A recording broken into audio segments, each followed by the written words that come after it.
അവർ ഇൻട്രോവേർട്ടാണ്, അവർ സംസാരം കുറവുള്ള ആളുകളാണ്. എല്ലാ അർത്ഥത്തിലും സംസാരം കുറയണതല്ലേ അതിൻ്റെ നന്മയുള്ള വശം, അതല്ലേ സംസാരം കുറവുണ്ട് എന്നുള്ള നന്മയുള്ള വശമല്ലേ. ഈ അടുത്തൊരു സ്ത്രീ സംസാരിക്കണ്ടായി അവരെ മരുമോളെ കുറിച്ചിട്ട്. മരുമോളെ കുറിച്ചിട്ട് വേറെ ഒന്നുമല്ല, കാരണം ഇവരുടെ മക്കളൊക്കെ എല്ലാവരോടും ഒരുപാട് സംസാരിക്കുന്ന ആൾക്കാരാണ്, ഒരുപാട് ആൾക്കാരുടെ സംസാരവും കാര്യങ്ങളൊക്കെ ഉള്ള ആൾക്കാരാണ്. അപ്പം മരുമോളാണെങ്കിൽ കുറച്ച് റിസർവ്ഡാണ്.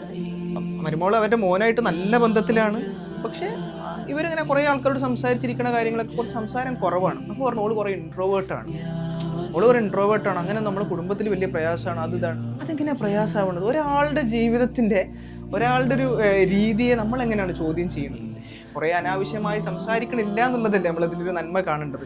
പക്ഷെ ഇവർ പറയാണ് ആ സംസാരിക്കാതിരിക്കണം, അവരങ്ങനെ എല്ലാവരോടും സംസാരിക്കണില്ല, കുറച്ച് സംസാരിക്കണുള്ളൂ. ഇതൊക്കെ ഒരു കുറ്റമായിട്ട് കാണുക എന്ന് പറയുന്നത് എന്തൊരു ഇടങ്ങേറാണെന്ന് ആലോചിക്കുക.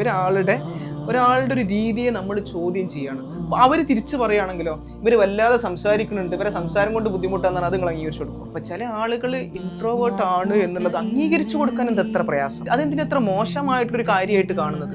എല്ലാവർക്കും എല്ലാവരോടും സംസാരിക്കാനുള്ള മൂടൊന്നും ഉണ്ടാവില്ല, അത് വിചാരിച്ചിട്ട് അവർ മോശമാണെന്നില്ല. ഇപ്പം ഞാൻ എൻ്റെ വീട്ടിലേക്ക് വന്നു കഴിഞ്ഞാൽ ഞാൻ നന്നായിട്ട് സംസാരിക്കുന്ന ആളാണ്, എൻ്റെ അനിയൻ കുറച്ച് കുറവുള്ള ആളാണ് എന്ന് കരുതി മോശവും ഞാൻ നല്ലതുമാണെന്നൊരു അർത്ഥമില്ല. എന്നെക്കാളും മികച്ചതായിട്ട് എനിക്ക് തോന്നിയിട്ടുള്ളത് അവനാണ്. അപ്പോൾ സംസാരിക്കാതിരിക്കുക എന്നുള്ളത്, അല്ലെങ്കിൽ ചില ആളുകൾക്ക് അതൊരു ബുദ്ധിമുട്ടാണ്. അവരങ്ങനെയാണ് ജീവിതത്തിൽ, നമ്മളെങ്ങനെയാണ് അത് മോശമാണെന്ന് വിലയിരുത്താൻ പോകുന്നത്? സംസാരിക്കുന്ന ആളുകൾ സംസാരിച്ചോട്ടെ, സംസാരിക്കാത്ത ആൾക്കാർ സംസാരിച്ചോട്ടെ. ഇതിനൊരു പരാതിയാക്കിയിട്ട് കുടുംബത്തിൻ്റെ ഇടയിൽ അത് മോശമാണ് എന്ന് പറയുന്നിടത്താണ്, അതാണ് ഏറ്റവും വലിയ മോശം.